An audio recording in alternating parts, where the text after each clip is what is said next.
iPhone 17 alım yoxsa yox? Əgər bu sualın cavabını bilmirsinizsə, bu videonu mütləq axıra qədər baxın.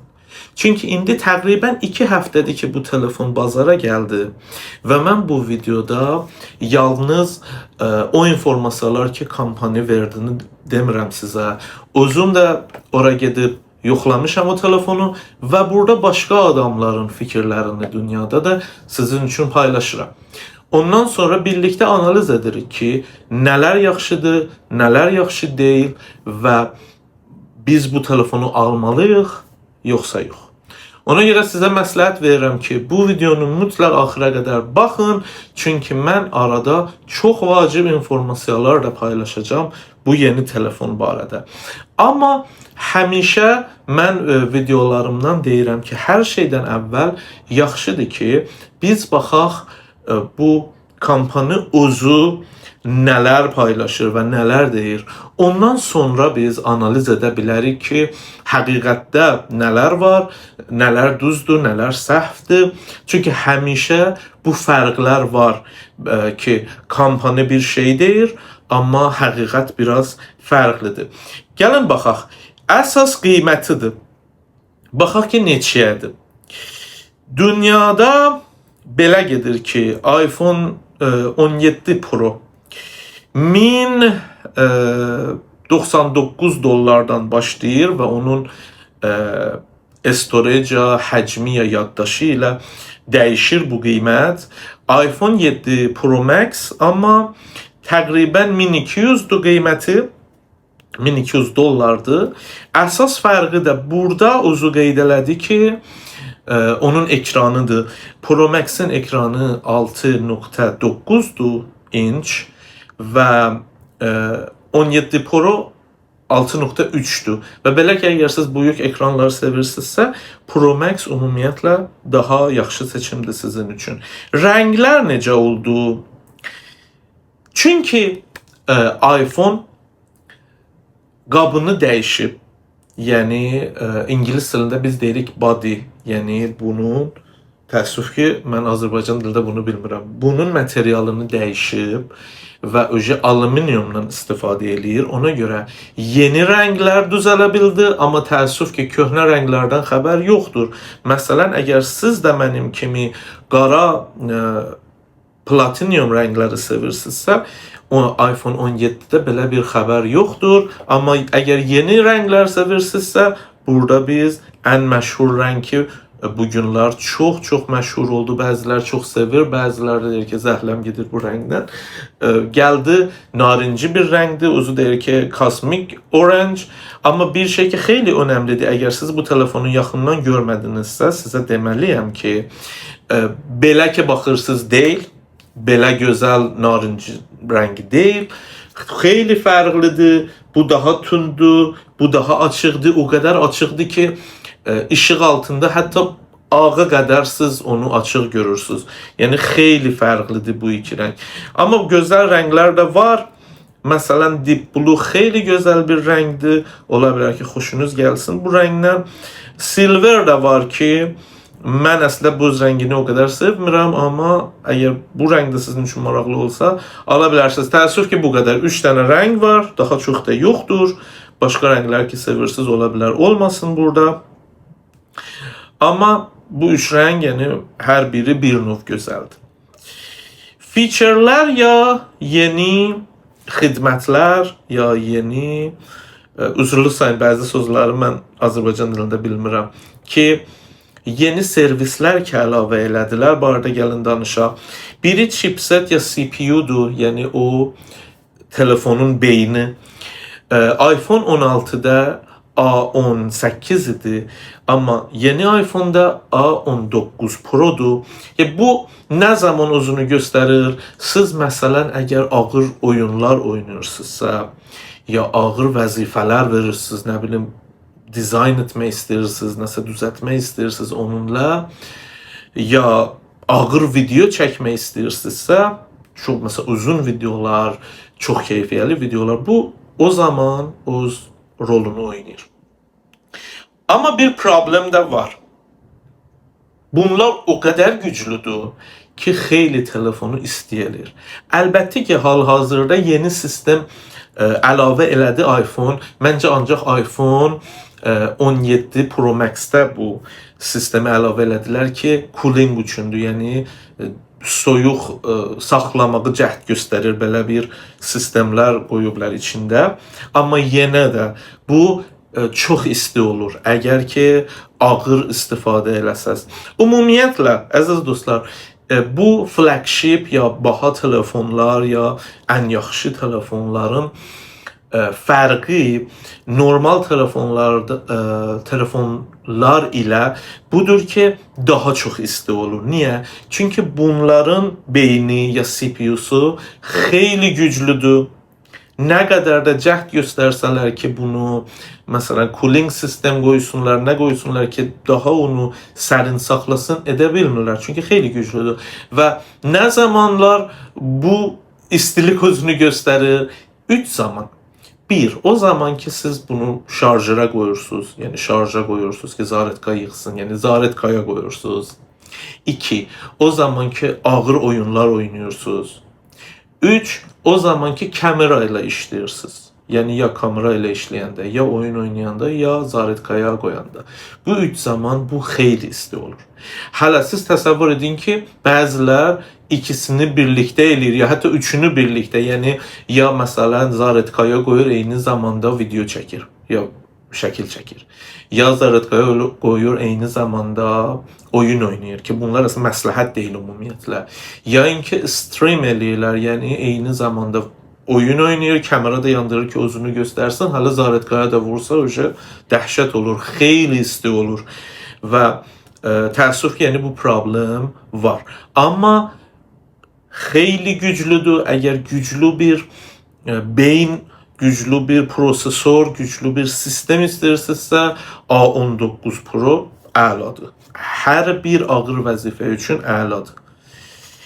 Kamera dəyişib, kameralar indi hər üçü ki, yəni arxa kameralar hər üçü 48 megapikseldir. Amma çox diqqətli mənə qulaq asın. Bir vacib məsələ var. İcazə verməyin ki, bu megapiksel sizin fikrinizi səhv yerə aparsın. Bəzi insanlar düşünür bu megapikseldir ki, kameranın keyfiyyətini təyin edir. Xeyr. Megapiksel vacib rolu var, amma harda o rolu oynayır? O zaman ki, siz o şəkili istəyirsiniz çap eləyin, vinil üstündə, divara, nə bilim, billboardda. O zaman ki, bu şəkili xeyli böyük etmək istəyirsiniz. O zaman megapiksel rol oynayır ki, mən kameram 200 megapikseldir, yoxsa 50 megapikseldir. Amma bu sualı çoxlu zamanlar insanlar soruşur ki, necə ola bilər ki, məsələn, Samsung da kamera verir, nə bilim, Xiaomi də kamera verir, bunlar yazır 100 megapiksel, 200 megapiksel və niyə iPhone hamısından daha aşağı rəqəm deyir, 12, 48, amma keyfiyyəti 100 qat onlardan yaxşıdır. Çünki bir şey var, lenza, ya lens, onun o kameranın keyfiyyətini o lenza təyin eləyir. Daha çox önəmlidir megapikseldən. Və amma ümumiyyətlə deyə bilərik ki, heç kim iPhone qədər güclü deyil kamera barədə, şəkil barədə, video barədə. Ona görə əgər siz istəyirsinizsə ki, yaxşı şəkillər çəkin, ümumiyyətlə şəkil çəkməyi sevirsinizsə, sizin üçün ən yaxşı seçim həmişə iPhone-dur. Çünki çox güclü və çox gözəl kameralar verir. Amma yenə bir amma var.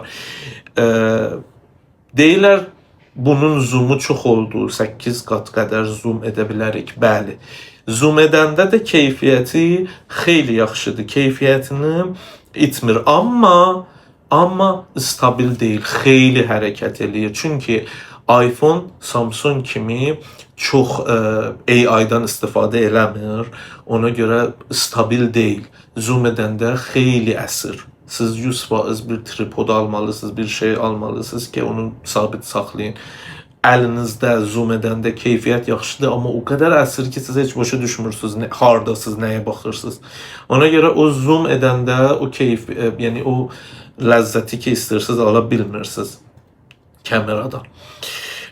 Sonra iOS oldu, onun sistemi oldu iOS 26 ki əgər iPhone 16'nız da varsa ya hətta fikirləşirəm 15 də bu update'i qəbul edə bilər. Yəni büyük bir şey itirmirsiniz əgər ki bir ya iki model daha zayıf telefonunuz varsa bu barədə.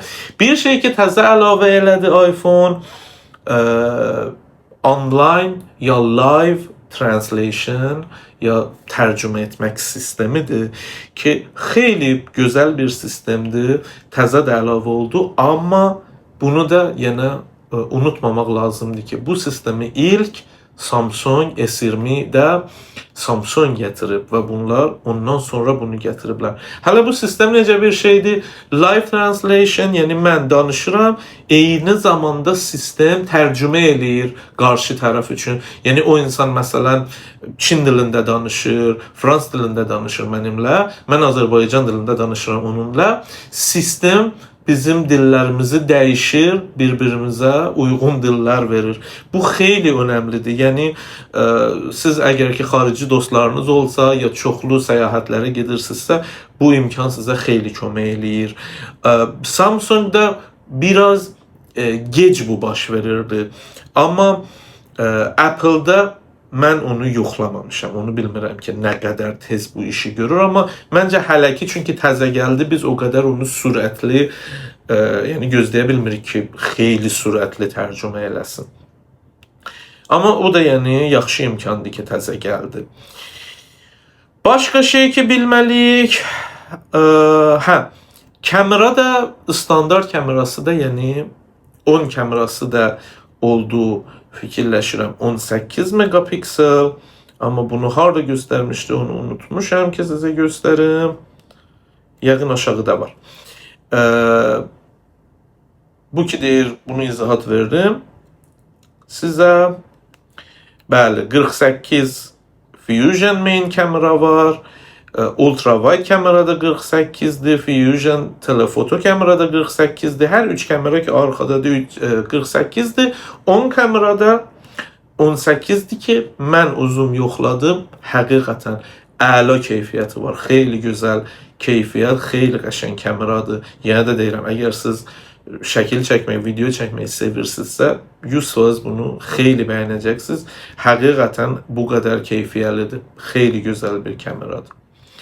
Və yenə də sistem özü iddia edir ki oyun barədə xeyli güclüdür. Yenə də deyirəm, bəli, xeyli güclüdür. Hətta özü deyir ki 40%də bu təcrübə daha yaxşı oldu, keyfiyyət və sürət, amma yenə istilik var. Telefonunuz isti olur, bunu bilməlisiniz. Amma yəni ki, bəli, əgər oyun oynamaq istəyirsinizsə, mütləq yoxlaya bilərsiniz. Amma ilk deyim, mən nə təcrübələr elədim, sonra deyim ki, ChatGPT deyir ki, başqa insanlar dünyada nə təcrübələr elədilər, yəni pis şeyləri ki, təcrübə elədilər. Yaxşı şeylər ki, sistem özü dedi, mən də sizə dedim ki, hansılar xeyli əladır və yaxşıdır. Amma pis tərəflər də var. Biri ki, mən təcrübə eləmişəm uzun və görmüşəm, odur ki, bunlar çünki alüminium elədilər telefonun qapını ya arxasını və bu alüminium xeyli zəifdir. Yəni mən fikirləşirəm ki, özləri də peşman olublar bu məsələdən. O qədər zəifdir ki, hər bir dırnağın xətti, nöqtə, açar, hər şey ki ona dəyər, öz yəni xəttini, öz izini qoyur və gedir. Yəni hər bir şey ki ona dəyər, iz qoyur. Xeyli zəifdir. Yəni siz mütləq bir güclü kavro almalısınız onun üçün. Ona görə biz deyirik, yəni arxası həqiqətən xeyli zəifdir. Onu mən təcrübə elədim. İkinci şey ki təcrübə elədim odur ki, kamera xeyli güclüdür. Amma mən onunla biraz istifadə edəndə isti oldu. Belə ki sizə demişəm. Yəni hətta bir 5 dəqiqə mənim əlimdə idi ki, yoxlayım kameranın sistemi. Gördüm ki, hiss elədim ki, bu sistem isti oldu. Biraz zoom elədim. Bu tərəfə baxdım, o tərəfə baxdım, xeyli isti oldu. Və başqa şey ki var idi, başqa şey başqa şeylər ki, mən təcrübə elədim, heç biri pis deyildi. Yəni normal telefon, güclü telefon. Çünki 120 Hz oldu onun ekranın çevirməyi deyim. Bilmirəm onu necə, çox üzrlüsən necə tərcümə edim, amma 60 Hz-dən oldu 120 Hz. Ona görə nə qədər ki tez ekran ilə işləsəz, o ekran da sizinlə gələcək və güclü bir ekran, güclü bir sistemdir, xeyli qəşəng işləyir. Amma cəmaət nə deyir? İnsanlar dünyada nələrdən şikayət elədilər? Biri odur ki, sizə dedim, xeyli zəifdir. Onun arxası və həm ləkələr qalır, həm izlər hər bir iz üstünə qalır. Yəni siz hətta özünüz də yoxlasanız internetdə doludur ki, nə qədər iz qalır ona. Sonra cəmaət başqa şəkil deyiblər, odur ki, deyiblər ki, kamera yaxşı işləmir, çox işıqlı bir yerdə şəkil çəkəndə nöqtələr, xətlər qalır kamerada. Onu mən yoxlamamışam. Ola bilər düzdür, ola bilər səhvdir, amma yəni belə bir şeyi insanlar dedi. Connectivity problem deyiblər ki, 4G, 5G, yəni onun şəbəkəyə bağlı problemlər var ki, zəif və güclü olur, Bluetooth-u zəif və güclü olur, Wi-Fi zəif və güclü olur, telefonu lock edəndə, açıranda zəif və güclü olur, telefonu maşına bağlayanda, musiqi qulaq asanda baxırlar ki, bu sistem o qədər güclü bağlanmır. Kəsilir, bağlanır və hala bu şeyləri düzəltmək olar. Yəni yeni update-lər gələndə, yeni versiyalar gələndə ola bilər bunları düzəltsinlər, amma o ki onun arxası zəifdir və o ki onun kamerası əgər nöqtə ya xətt ya belə şeylər çəksə, o biraz çətin olacaq. Çünki onları update ilə düzəltmək olmur. Və bəziləri də deyirlər ekranda da belə şeylər var ki, xətlər, nöqtələr, belə şeylər qalsın. Mən onu görməmişəm. Mən ekranı xeyli təmiz və sürətli görmüşəm. Yəni bu da belə. Hələ gəlin bu toplanaq bu informasiyalara. Bu telefon necə bir telefondur? Mən düşünürəm ki, super bir telefon deyil. Yəni hətta deyə bilərəm ki, 16-dan daha güclü deyil, daha muhtəşəm deyil. Amma pis bir telefon da deyil. Əgər iPhone 16 əlinizdədir, hal-hazırda heç məsləhət vermirəm 17 almaq. Yəni gözləyə bilərsiniz, 18 ala bilərsiniz. Əgər hətta 15-iniz varsa da ehtiyacınız yoxdur ki 17 alın. Əgər ki bilmirsiniz Samsung S25 alın yoxsa iPhone 17, sizə məsləhət verirəm ki Samsung-u alın. Əgər çox oynamaq istəyirsiniz və ya çox şəkil çəkmək istəyirsiniz, mütləq iPhone-u alın. Əgər çox dizayn eləmək, işləmək və yəni yazmaq, dizayn bu şeylər eləmək istəyirsiniz, 100% iPhone, 100% Samsung S21-i alın, çünki qələmi də var və bu şeylər barədə xeyli güclüdür. Əgər AI barədə xeyli həvəslisiniz, AI-yi sevirsiniz, yeni servisləri yoxlamaq istəyirsiniz, mütləq Samsung-u alın, çünki daha güclüdür. Əgər başqa zəif telefonunuz var və iPhone-a keçirmək istəyirsiniz, mənim məsləhətim odur ki 16-nı tapın. Əgər 16-nı tapa bilmirsinizsə 17 də pis deyil, ala bilərsiniz. Amma ümumiyyətlə bu dəyişmələr ki cəhd elədilər 17-də versinlər 16 ilə müqayisədə hələ çox şeylərdir ki yəni havada qalıb. Amma 16 məsələn daha güclü uzunu göstərir. Düzdür ki, kağızda deyirəm, kamera barədə o daha güclüdür, prosesor barədə o daha güclüdür və cooling sistemdə o daha güclüdür. Amma ümumiyyətlə məncə 16 daha stabildir. Əgər ki 100% iPhone almaq istəyirsinizsə, iPhone 16 mənim məsləhətimdir 17-dən daha çox. Və bu qədər.